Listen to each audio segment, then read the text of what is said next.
बिस्मिल्लाहिर्रहमानिर्रहीम। अस्सलाम वालेकुम नाज़रीन, आप यूट्यूब चैनल देख रहे हैं। मैं इमरान खान हूँ। अब तक की सबसे बड़ी खबर यह है कि इसराइल के ऊपर ईरान ने अटैक कर दिया है और इसका पूरा एक बैकग्राउंड है। ये लड़ाई जो है गुज़िश्ता साल अक्टूबर से जारी है, जब इसराइल ने अटैक किया था गज़ा पे। गज़ा के ऊपर बहुत ज़बरदस्त किस्म का अटैक किया, बहुत बड़ी तादाद में हज़ारों मुसलमानों को वहाँ पे जो है वो शहीद किया गया, बच्चों को, ख़वातीन को। और गज़ा जो है वो एक मलबे का ढेर बना हुआ है। जो लोग इमदादी सरगर्मियों के लिए आते हैं उन्हें भी मौका नहीं मिलता, उनके ऊपर भी हमला होता है। 100 से ज़्यादा जो है वो इमदादी कारकुन वहाँ पे शहीद हो चुके हैं। बहुत सारे सहाफ़ी जो हैं वो शहीद हो चुके हैं। बहुत सारे जो लोग आलमी सतह पे काम करने के लिए आते हैं यूएन की जानिब से, उनकी शहादतें हो चुकी हैं। तो ये बहुत बड़ा एक रिकॉर्ड है जो गुज़िश्ता साल से इसराइली अटैक में हो रहा है और गज़ा पूरा का पूरा मलबे का एक ढेर बना हुआ है। अभी इसराइल ने हाल ही में एक और अटैक किया है लबनान के ऊपर, और लबनान के ऊपर एक बड़ा ब्रूटल अटैक है। और अभी हाल ही में ये खबरें आई कि इसराइल की ज़मीनी फ़ौजें जो हैं वो अब लबनान के अंदर दाखिल हो रही हैं, क्योंकि पहले लबनान पे एक फ़िज़ाई हमला किया गया है और उस हमले के अंदर बहुत तबाही फैलाई गई है और लबनान का काफ़ी नुकसान हुआ है। वहाँ पे हिज़्बुल्लाह के ऊपर अटैक किया गया, जबकि जो गज़ा है वहाँ पे हमास के ऊपर अटैक किया गया। अब इस वक्त की जो सिचुएशन है वो मैं आपके साथ शेयर कर देता हूँ। अब तक की इतला के मुताबिक ईरान ने इसराइल के ऊपर बैलिस्टिक मिसाइल मारे हैं। ये जो बैलिस्टिक मिसाइल ईरान ने इसराइल के ऊपर मारे हैं ये कुछ 400 के करीब बताए जा रहे हैं। कुछ मीडिया में 180 के करीब रिपोर्ट किए जा रहे हैं, कुछ मीडिया में 100 के करीब रिपोर्ट किए जा रहे हैं। लेकिन ये ईरान ही ऑफिशियली बताएगा कि ईरान ने कितने मिसाइल दागे हैं, जबकि इसराइल जो है वो बताएगा कि वहाँ पे कितने मिसाइल हिट किए हैं। इसराइल के पास जो है वो दुनिया का सबसे बेहतरीन, उनका ये दावा है कि एयर डिफेंस सिस्टम मौजूद है, जिसको वो आयरन डूम के नाम से पुकारते हैं। वैसे ये जो एयर डिफेंस सिस्टम है ये अमेरिका का बनाया हुआ है और इसको पैट्रियट सिस्टम कहते हैं। अमेरिकी जो फ़िज़ाई दिफाई निज़ाम है ये किसी किस्म के भी मिसाइल को और किसी भी किस्म के हवाई हमले को रोकने की सलाहियत रखता है। दुनिया में दो सबसे टॉप के जो एयर डिफेंस सिस्टम है उनमें से एक पैट्रियट है जो अमेरिकन है, जिसको इसराइल ने अपने पास लगाया हुआ है और इसराइल ने उसमें बहुत सारी मॉडिफिकेशन अपने हालात के हवाले से की हुई है। और इसराइल ने इसको नाम जो है वो एक आयरन डूम का नाम दिया हुआ है कि उनके ऊपर एक ऐसी छत बनी हुई है, एक ऐसा गुंबद बना हुआ है जो उनकी सिक्योरिटी करता है, और आयरन डूम के नाम से उन्होंने उस मिसाइल सिस्टम को नस्ब किया हुआ है। और ये कहा जाता है कि दुनिया में सबसे महफूज जो शहर है वो इसराइल के हैं, क्योंकि उन्होंने सबसे अच्छा फ़िज़ाई दिफाई निज़ाम जो है वो लगाया हुआ है, जिसको एंटी एयर डिफेंस सिस्टम कहते हैं। एयर डिफेंस सिस्टम जो है वो कैसे डिसीव हुआ, ये एक बड़ा सवाल है, क्योंकि हमने जो मनाज़िर देखे हैं उनमें ईरानी मिसाइल आ रहे हैं, ये बैलिस्टिक मिसाइल्स हैं, और ये आकर बराह रास्त जो इसराइली सरजमीन है उसके साथ, जो इसराइल के पास मकबूजा इलाके हैं वहाँ पे आकर टकरा रहे हैं। तिल अल बैब में अटैक किया गया, दीगर जगहों पे अटैक किया गया। ईरान की जानिब से जो दावे सामने आए हैं और अब तक जो ज़मीन से मनाज़िर नज़र आ रहे हैं उनके मुताबिक जो रिहायशी इलाके हैं वहाँ पे ये अटैक नहीं हुआ। ये अटैक ज़्यादातर जो फ़ौजी तनसीबात हैं इसराइल की उनको निशाना बनाया गया है। मुसाद का जो हेडक्वार्टर है उसके बारे में इत्तला आई कि उसको निशाना बनाया गया है। कुछ जो इसराइली तनसीबात हैं जैसा कि उनकी गैस की एक फील्ड है उसको निशाना बनाया गया है, गैस पाइपलाइन है उसको निशाना बनाया गया है। तो इसराइल की मईशत पे और इसराइल की जो सलाहियत है दिफाई उसके ऊपर हमला किया गया है। उनके जो हवाई अड्डे हैं जहाँ पे उनकी एयरफोर्स है इसराइल की, वहाँ पे ईरान ने बड़ा ज़बरदस्त अटैक किया है। तो ये बाकायदा मिसाइल गिर रहे थे इसराइल के अंदर। तो ये कैसे हो रहा था? इतने ज़बरदस्त एयर डिफेंस सिस्टम को ईरान ने कैसे नाकाम बनाया? एक तो मैं आपको बताता हूँ बैलिस्टिक मिसाइल होता क्या है। ये आम मिसाइल से थोड़ा सा डिफरेंट होता है। पाकिस्तान के पास भी है, इंडिया के पास भी है, दुनिया के सारे मुल्कों के पास है। ये जो बैलिस्टिक मिसाइल है ये 1930 से 1940 के बीच में, इस ड्यूरेशन में जर्मन नाजियों ने इसको बनाया था सबसे पहले, और दूसरी जंग अजीम में इसको सबसे पहले इस्तेमाल किया गया था। ये मिसाइल जो है ये बरतानिया पर भी गिरा हुआ है, बैलिस्टिक मिसाइल दूसरी जंग अजीम में। तो ये मिसाइल एक्चुअली काम ऐसे करता है कि ये ज़मीन से पहले फ़िज़ा में जाता है और ये ज़मीन के ऑर्बिट से बाहर निकलता है, यानी बहुत ज़्यादा हाइट पकड़ता है और फिर अपने टारगेट के ऊपर आकर गिरता है। तो क्योंकि ये ऐसे फ्लैट नीचे आता है सीधा, तो इसको रोकने के लिए जो एयर डिफेंस सिस्टम है उसको बड़ी मुश्किल पेश आती है। अभी तक जो हमने मनादिर देखे हैं उसमें इक्का दुक्का ऐसे मिसाइल देखे हैं जो हवा में फट गए हैं। ज़्यादातर मिसाइल जो है वो ज़मीन पर आकर लगे हैं और उन्होंने अपने टारगेट्स को हिट किया है। दूसरा जो बैलिस्टिक मिसाइल होता है इसकी एक और खूबी ये है कि इस पे जब आप एक दफ़ा टारगेट लॉक कर लेते हैं तो फिर आप तब्दील नहीं कर सकते। इसको जब आपने छोड़ा है तो हर एक मिसाइल के अंदर अपना एक टारगेट होता है और ये फ्यूल के साथ उड़ता है, रॉकेट की तरह ऊपर जाता है, ऊपर से वापस आता है। तो क्योंकि ये फ्यूल के साथ उड़ता है, रॉकेट की तरह ऊपर जाता है और इसके अंदर पहले से फिक्स कर दिया जाता है, हर मिसाइल को पता होता है कि उसको कहाँ जाकर गिरना है।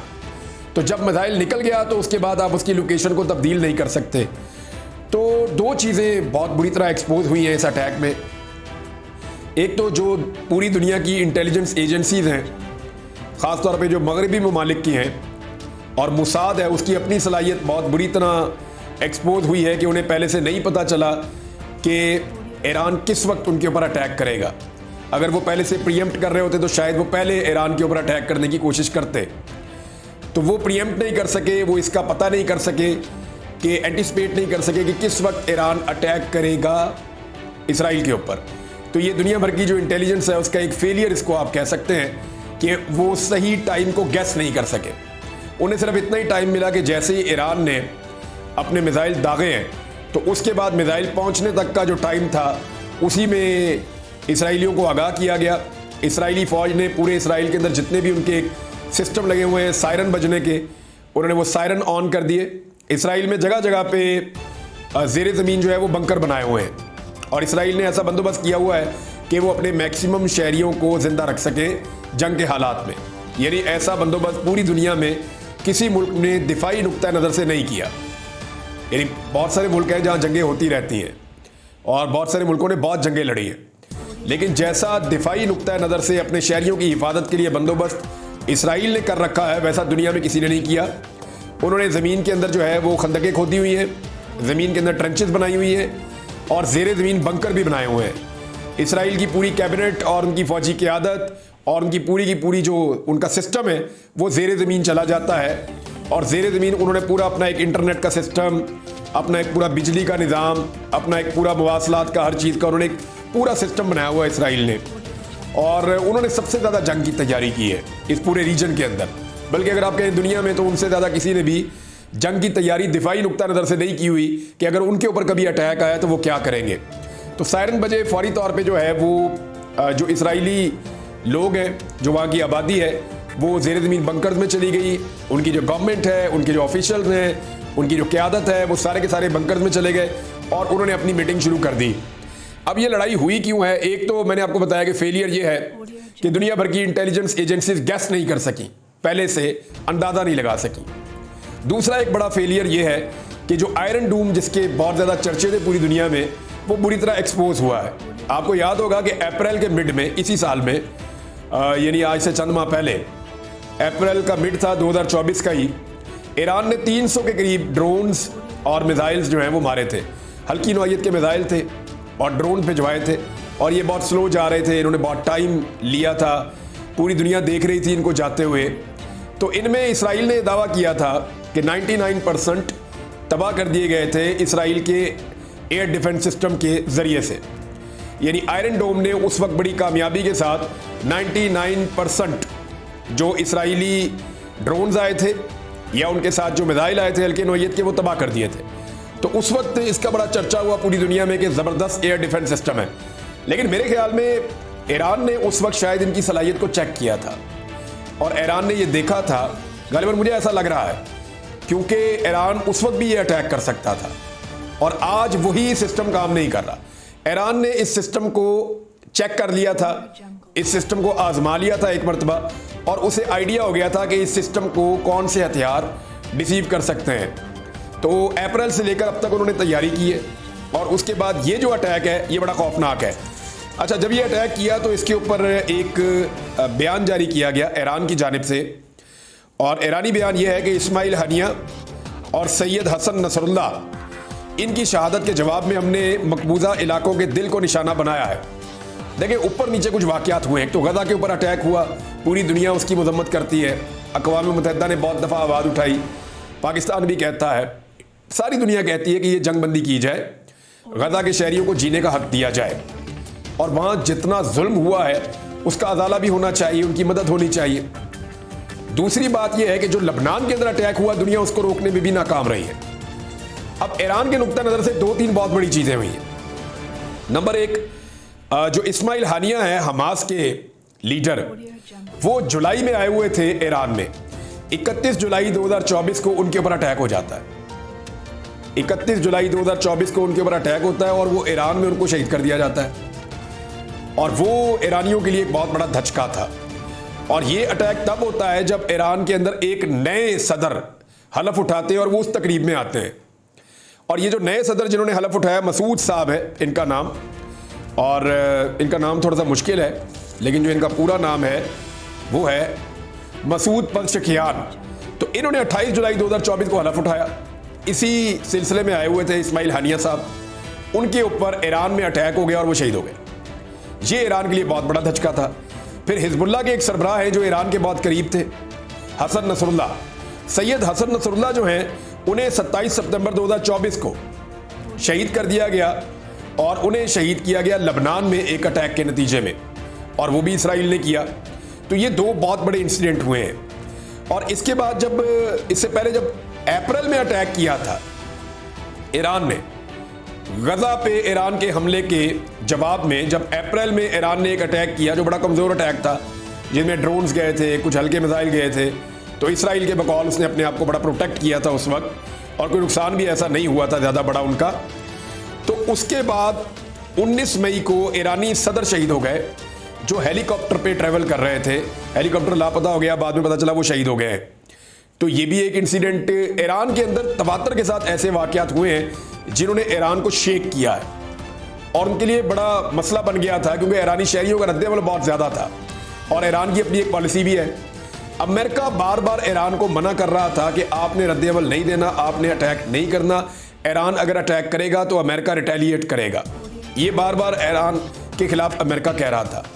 अभी ईरान ने वो अटैक किया है जिससे ईरान को बात रखने के लिए अमेरिका और उसके इत्तेहादी बार बार मना कर रहे थे।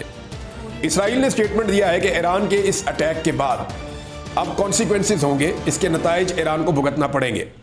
अमेरिका ने फौरी तौर पे अपने इत्तेहादियों को कहा है कि ईरान के मिसाइलों को तबाह करने के लिए हमें अपना किरदार अदा करना होगा और ईरान के खिलाफ अब एक्टिविटी करेंगे। अमरीकी कौमी सलामती का हंगामी इजलास हुआ, उसके अंदर उन्होंने इसके ऊपर डिस्कशन की है। इसराइल ने फौरी तौर पे जो है हंगामी हालात जो है वो नाफिज कर दिए हैं, और अब तक ये पता नहीं चला कि इसराइल का नुकसान कितना हुआ है। लेकिन मगरबी मीडिया ने फौरी तौर पे जो इसराइली बच्चे और ख़वातीन हैं उनकी डरी हुई तस्वीर कुछ अपलोड की हैं, और फौरी तौर पे मगरबी मीडिया के ऊपर ये बहुत ज़्यादा चीज़ें आ रही हैं। हालांकि गजा के अंदर जो जुल्म हुआ इसका उसके साथ कोई मुवाजना भी नहीं कर सकता, लेकिन हमने ये देखा कि मगरबी मीडिया नॉर्मली गजा को किसी और तरह दिखाता है और इसराइल को किसी और तरह दिखाता है, और वो यूक्रेन को किसी और तरह दिखाता है और कश्मीर को किसी और तरह दिखाता है, या इराक को किसी और तरह दिखाता है, लीबिया को किसी और तरह दिखाता है। तो यहाँ पे एक दोहरा म्यार है मगरबी मीडिया का, जिसको बार बार बहुत सारे लोग इसका शिकवा करते हैं, और अक़वाम मुत्तहिदा में भी इसके लिए मुख्तलिफ दुनिया के लीडर जो हैं वो आवाज़ें उठाते रहते हैं।